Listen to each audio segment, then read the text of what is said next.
আসসালামু আলাইকুম ভিউয়ার্স। আজকে আমরা যাব মানিকগঞ্জের সিংগাইরের জামিতা বাজারের পশ্চিম পাশে শান রিসোর্টে।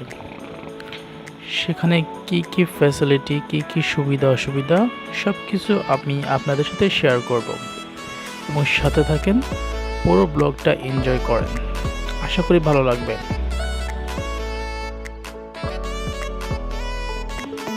তো এখানে এসে আমাদের গাড়িটা পার্কিং করলাম এবং টিকিট সংগ্রহের জন্য কাউন্টারে চলে গেলাম।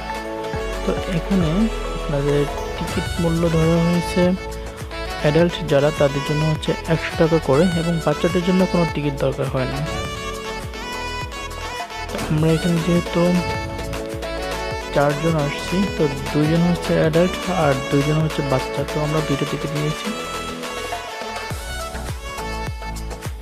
এখানে আসার ঠিকানা হচ্ছে, যারা গাবতলী হেমতপুর হয়ে আসবেন তারা হচ্ছে হেমতপুর হয়ে বাস্তা স্ট্যান্ডে এসে হাতের বাম পাশ দিয়ে যে রাস্তাটা, সেখান থেকে এক রাস্তা হয়ে জামিতা বাজারে চলে আসতে পারবেন। জামিতা বাজারে এসে জিজ্ঞাসা করলে যে কেউ দেখিয়ে দিবে।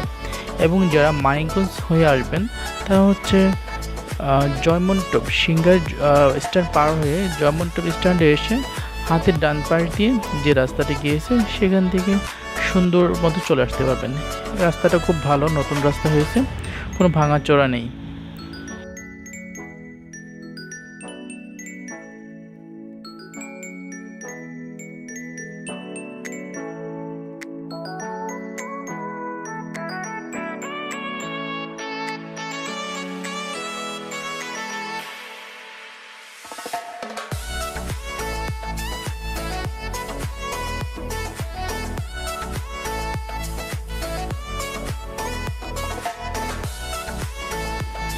প্রবেশপথ দিয়ে সামনে এগোলেই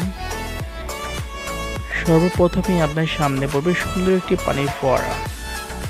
সেখানে পানি প্রবাহিত হচ্ছে এবং এর মধ্যেই অনেকগুলো রঙিন মাছ রাখা আছে, যেগুলো লাইভ দেখে আপনার মনটা জড়িয়ে যাবে,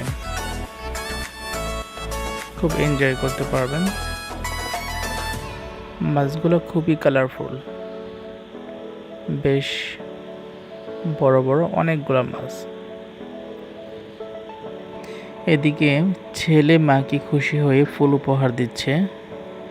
যদিও এখানে ফুল বা ফল কোনো কিছুই আপনি ছিঁড়তে পারবেন না।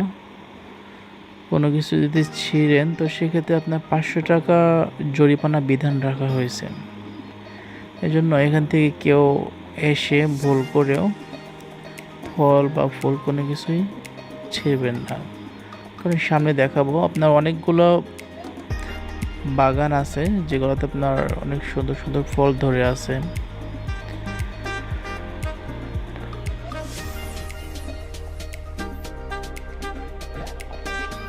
এটা হচ্ছে সম্পূর্ণ একটা বাগান। বাগানের মধ্যে প্লে জোন করা হয়েছে বাচ্চাদের জন্য।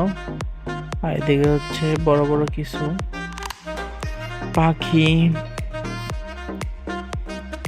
যেগুলোর উপরে বাচ্চারা উঠে বসতে পারবে, ওইভাবেই এগুলো তৈরি করা হয়েছে যাতে না ভাঙে। এদিকে হচ্ছে আরেকটা প্লে জোন, যেখানে বাচ্চারা খুব এনজয় করতেছে।